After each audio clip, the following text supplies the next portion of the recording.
கர்த்தருடைய பரிசுத்தத்துக்கு மகிமையுண்டாவதாக. இந்த நாளிலும் என் தேவனை நான் என்ற நிகழ்ச்சியின் மூலமாக உங்களை சந்திப்பதில் பெருமகிழ்ச்சி அடைகிறேன்.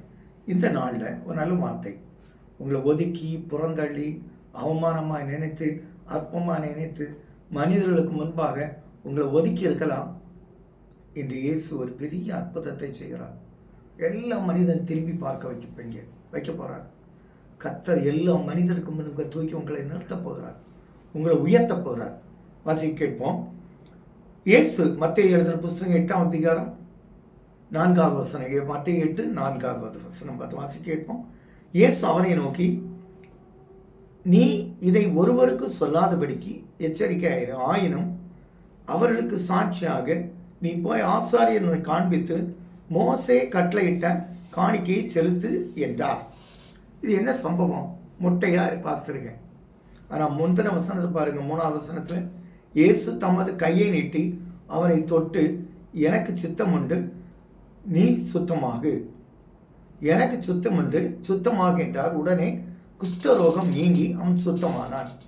ஒரு குஷ்டரோகி இயேசு நடந்து வருகைச்சில் போறா. பக்கத்தில் போய், இயேசப்பா தாவீதின் குமாரனே எனக்கு இறங்குங்கன்னு சொல்லிக்கிட்டு, உமக்கு சித்தமானால் என்னை சுத்தமாக்க உம்மால் ஆகும். அதுக்கு ஒரு காரணம் உண்டு.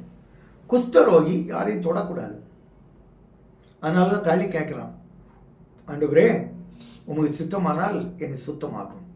ரொம்ப அற்புதமான பகுதி. அடுத்தது அவர் என்ன சொல்றாரு? எல்லாமே நம்ம கேட்கலாம், ஆண்டவரே உங்களுக்கு சித்தம்னா தாங்கப்பா, இசப்பா இதை தாங்க. அவர் என்ன சொல்றார் தெரியுமா? எனக்கு சித்தம் உண்டு, நீ சுத்தமாகும். கடன் வாங்காதன்னு சொல்றாரு. வாங்காதன்னு இல்லை, கடன் கொடுப்பாய், கடன் வாங்க மாட்டாய்னு. அப்போ கடன் வாங்க மாட்டேன்னு அவர் சொல்றாரு, கடன் கொடுப்பாய். நம்ம வேற வழி இல்லைன்னு வாங்கிடுறோம். சரியான கேட்டால் சரியில்லை, தவறு தானே. ஒரு பக்கம் பார்த்தா அது சாபங்க,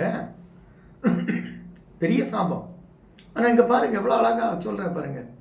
ஆண்டவருடைய சித்தம் நம்ம நல்லா இருப்பது, சுகத்தோடு இருப்பது, பலத்தோடு இருப்பது, கடன் இல்லாமல் இருப்பது.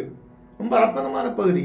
அடுத்தது ஒன்று சொல்றாரு, நீ போய் இதை ஆசாரியனு காட்டு, காணிக்கையை அவருக்கு கொடுத்துரு.